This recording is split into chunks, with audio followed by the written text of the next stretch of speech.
Durante a Idade Média, a tortura era considerada uma forma legítima de extrair confissões, punir os criminosos e fazer execuções. Alguns métodos eram consideravelmente mais cruéis do que outros.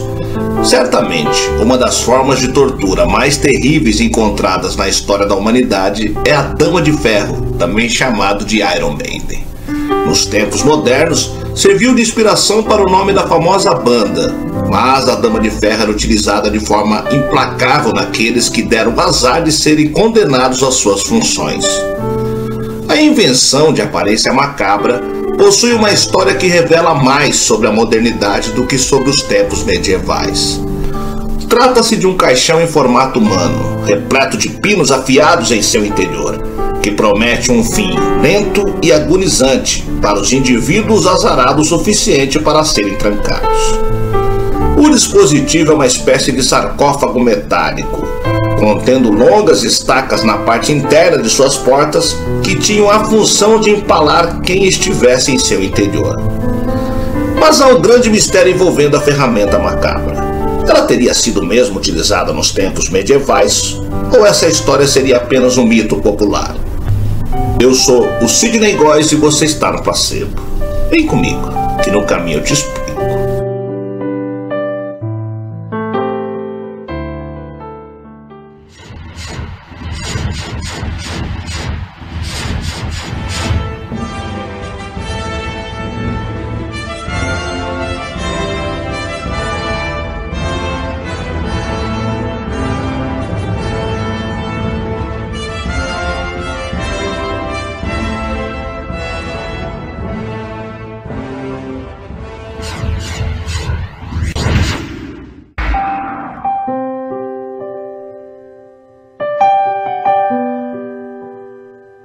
O período medieval da Europa durou do século V ao século XV.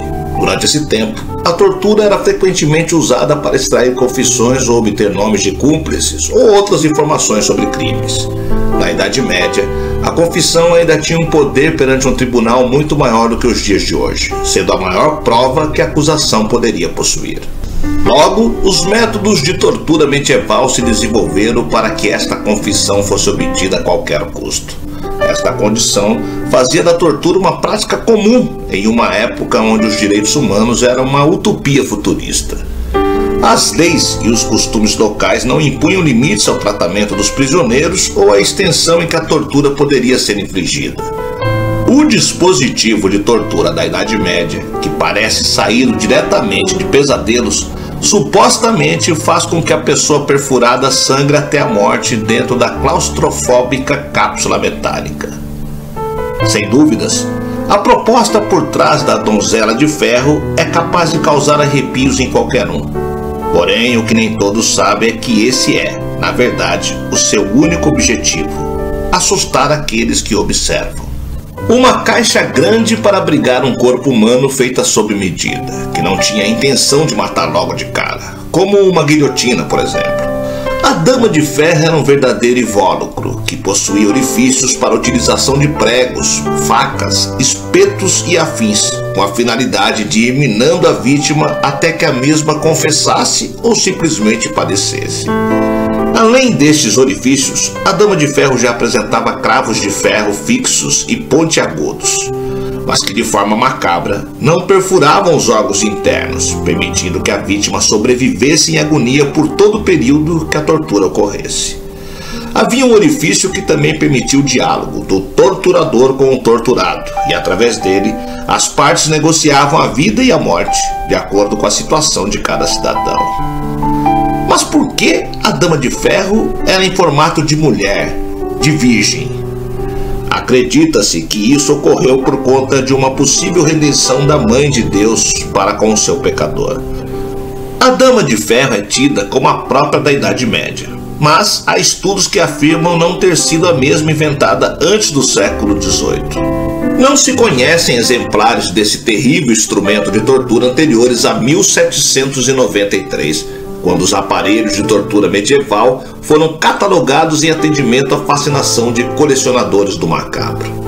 A tortura de fato era presente nos tempos medievais, sendo frequentemente usada pela Inquisição para extrair confissões de prisioneiros previstos para serem executados.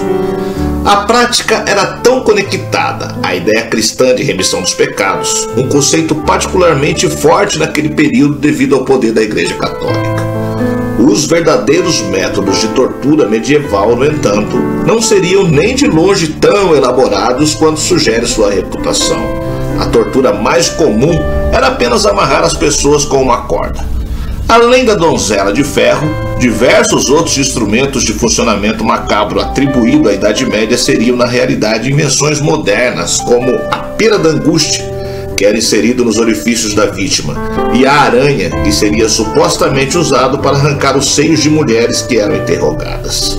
A mais famosa donzela de ferro é a da cidade alemã de Nuremberg, que foi construída no início de 1800. Ficou famosa pelo historiador Johann Siebenkees, que divulgou o relato de um suposto falsificador de moedas que teria sido morto dentro do caixão de pregos em 1515. O item foi destruído durante um bombardeio da Segunda Guerra Mundial em 1944. Antes dele, no entanto, existem pelo menos outras duas menções a instrumentos semelhantes. Em ambos, porém, ele é usado na Antiguidade, não na Idade Média. Uma delas ocorre no livro De Civitate Dei, escrito por Santo Agostinho no século V. O filósofo cristão descreve uma passagem, a morte de um general romano numa caixa afiada. No caso, porém, o que matou o oficial militar foi a privação de sono.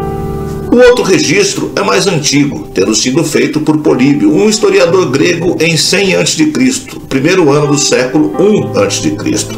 Ele se refere ao rei Nabis, que governou Esparta no início do século II a.C. e supostamente usaria um objeto semelhante à donzela de ferro para torturar e matar aqueles que lhe deviam dinheiro. Dado que não existe documentação a respeito de donzelas de ferro sendo desenterradas durante escavações arqueológicas ou uma datação desses dispositivos que o conecte à Idade Média ou mesmo à Antiguidade, podemos apenas supor que caixões com pregos em seu interior, embora constituam uma ideia antiga no imaginário ocidental, nunca teriam sido realmente colocados em uso. Segundo os especialistas, muitos dispositivos de tortura atribuídos à Idade Média não eram medievais, incluindo a donzela de ferro. De acordo com eles, as pessoas nos anos 1700 e 1800 exageraram um pouco em seus relatos sobre a Idade Média para que o próprio cotidiano deles não parecesse tão ruim quando comparado a um passado brutal. Nos anos seguintes, esse exagero aumentou e muitos desses mitos do século XVIII passaram a ser vistos como fatos.